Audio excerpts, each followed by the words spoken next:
All right, let's bring in the table here, guys. Listen, again, I've been accused of many things here, but I didn't make up that Etch-a-Sketch thing, did I? No. It was not a figment of my imagination. Richard, it's the silliest story ever.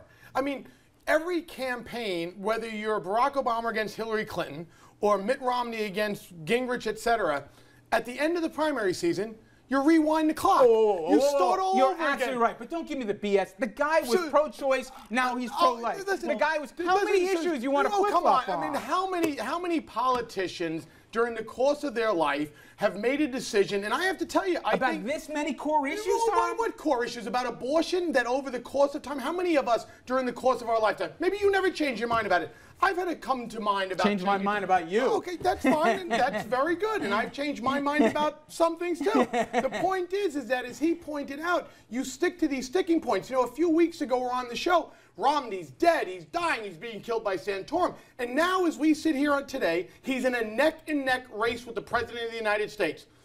I heard all these terrible things about First of all, Tom, that's not shocking. History has shown after any primary campaign, and you know this as an expert, that the gap closes, no matter who the candidates are. So it's not surprising that this is a neck-and-neck race. I'm not surprised, but you guys, not you guys. You guys made like it was terrible. The world was ending. You guys. I predicted from day one that Obama would be in trouble in the general election campaign. And he's going to lose the general election campaign.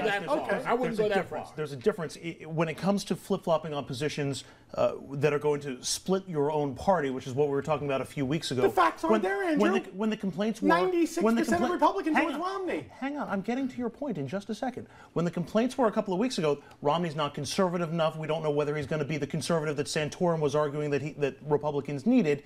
There was a chance that split was going to divide the Republican base. No, in your mind it was. It was never in the mind of Republican voters. It wasn't. Really? Then never had that. How did Rick Santorum win as many states as he won? How did he get as high a percentage in all the states? Fair enough, but Tom, here's where the tough part happens. Yeah.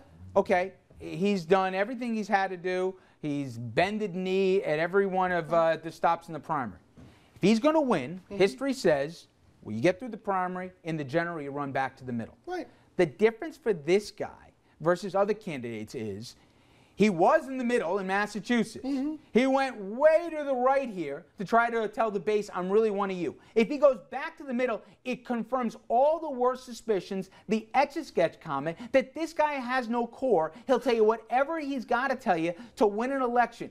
And for the base that's skeptical already, that's just confirming the worst they have about You're absolutely wrong. And the reason you're wrong How can I be wrong? Because we sit here today after he is the one who had millions upon millions of ads from Gingrich and Santorum and Ron Paul and Perry, et cetera, thrown on his head. Every conservative. But he hasn't flip-flopped Wait a second. yet. Every conservative commentator pounced on his head, et cetera. And now he sits here today in a neck-and-neck election. What's going to happen is we're going to go forward, and as Tim said, this election is going to be about one thing and one thing only. Okay. Are you better off today than you were 4 years ago? And Barack Obama has even said, you're not better off than you were 4 years ago. Now, just try the honesty pill for a second, okay? I've never been honest with you. All right, fine. Have I? All right. But here's my point. Okay, we'll debate how we got here, but we're here. Right. How does this guy, with the demographics of this country, write off the Latino vote and the female vote to the margins? I don't care what Tim says. He's full of it. No, he's not got major problems with women. No, he does not have major problems with women. Again, if you look at the New York Times poll today. The first time I've seen a writing love the Times as much as today. But go ahead. The facts are out there, and I saw it even coming in a Rasmussen poll a few days ago. That number, since the primary has really ended, has dwindled and dwindled and dwindled. The culture wars, the contraception fights, the fights about as hard as they've gone on immigration. You don't think that's going to stick in the minds of Latino and female voters? I think at the end of just a yes or no. No, I don't. I really don't. I really believe that. And you know what? He's right. It's sad to admit he's right. You know why he's right? Because at the end of the day, it may come down to what it always comes down to. A lesser of two evils. I hate to put it that way, but sometimes voters say, listen, I don't like this guy and I don't like that guy. But at least this guy relates a little bit to my issues. All right. We're going to take a break here. I can't Good job, Dominic. Oh, my God. Good job, Dominic. Dominic Carter, he's a star. Flipping on its axis.